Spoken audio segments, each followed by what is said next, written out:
नमस्कार। मु आपण समस्त को international brand master IBM news Keonjhar परिवार को स्वागत करुच्ची। बंधुगण, चक्र संबंधी जो तथ्य आम पूर्व भिडियो मानक प्रदान करिछु, आज तृतीय चक्र संबंध में आम संपूर्ण तथ्य आपन को प्रदान करूँ। आज भिडियो माध्यम रे आमर कुंडलिनी चक्र तृतीय चक्र संबंधी तथ्य आपण मान पाई परिबे। मनुष्य शरीर तृतीय कुंडलिनी चक्र होउची सोलार प्लेक्सस बा मणिपुर चक्र। उक्त चक्र रंग हलदिया अटे। यह लाल एवं कमला रंगर उष्मता को बजाय रखिता है। यही हलदिया रंग हालुका शक्ति सहित जड़ित। यह स्वच्छता, सद्ज्ञान एवं शक्ति आनी देता है। भौतिक स्तर में जदि आम देखा तार हलदिया रंग अग्नाशय, हजम प्रक्रिया, तलपिठी एवं मांसपेशी सहित जड़ित। भाव प्रवणता दृष्टि हलदिया रंग आशावादिता, उत्तम हास्यबोधता, आत्मविश्वास, सकारात्मकता एवं आत्मसम्मान रे भावना सृष्टि करे। जेतेबेले यही चक्र अवरोधित हुए बा शक्ति निर्गत हुए नाही, सेतेबेले नकारात्मक गुण जेपरिक निराशा, प्रतिद्वंदिता, स्वार्थपरता एवं निजको अयोग्य मन करा जाई पारे। जेहेतु मणिपुर चक्र निम्न थिबा ग्राउंड चक्र एवं ऊपर भाव प्रवणता एवं आध्यात्मिक चक्र माध्यम मिलन अटे, यही चक्र अवरोध हेले शारीरिक एवं आध्यात्मिक प्रकृति मध्य विच्छिन्नता अनुभव करा जाई पारे। निम्न चक्र गुड़िकर निर्भरशीलता किंबा ऊपर चक्र गुड़िकर अत्यधिक व्यवहार विच्छिन्नता बोध अनुभव आनी देता है एवं उपस्थित बुद्धिर ह्रास मध्य कर देता है।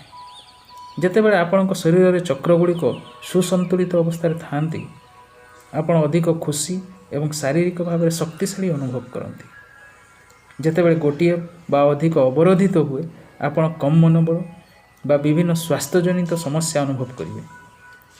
सोलार प्लेक्सस चक्र को गभीर भाव अध्ययन करी जागृत करिवार उपाय शिखिबा द्वारा आपण भल निष्पत्ति नेबे एवं समस्त जिनिस को सठिक भाव अनुध्यान करिवे। निज आत्मसंकल्प को परिष्कार करि परिवे, आत्मविश्वास विकास करें।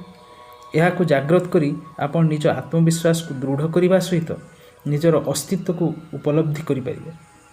सर्वशेष आपण जदि निज अस्तित्व अनुभव करिवारे सक्षम हेबे, तेबे जीवन समस्त दिग आपण नजर भल हो।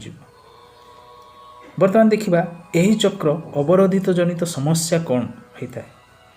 जदि यही चक्र चारि पाखरे अवरोधित थाए, तेबे आपण आत्मविश्वास रे कंपन सृष्टि हम।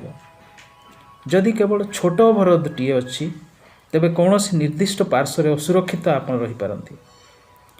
आपण चिंताधारा द्वारा हंतसंत होई पारंती। आपण अन्य मानक तुलना रे निजको न्यून मने करिवे, निजको असमर्थ अनुभव करि पारंती।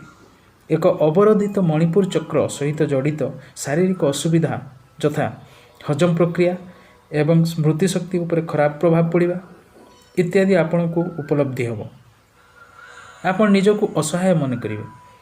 आपण को उद्देश्य स्थिर हो पारिबनी। जीवन में बड़ आशा बा स्वप्न देखिबार आपण असमर्थ हेबे। निज कार्य को मूल्यहीन विवेचना करेंगे।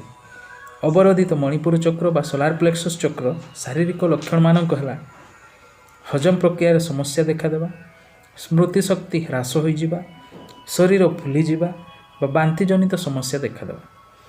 उक्त चक्र अवरोधित हेले आपण विशेष भाव अनुतप्त हेबे, निष्पत्ति नेबारे घोर असुविधा हेबो, आगो को योजना थिले मध्य अग्रसर होई परिबे नाही, सदा सर्वदा पाखरे थाई मध्य आपण संघर्षमय जीवन यापन करिवे।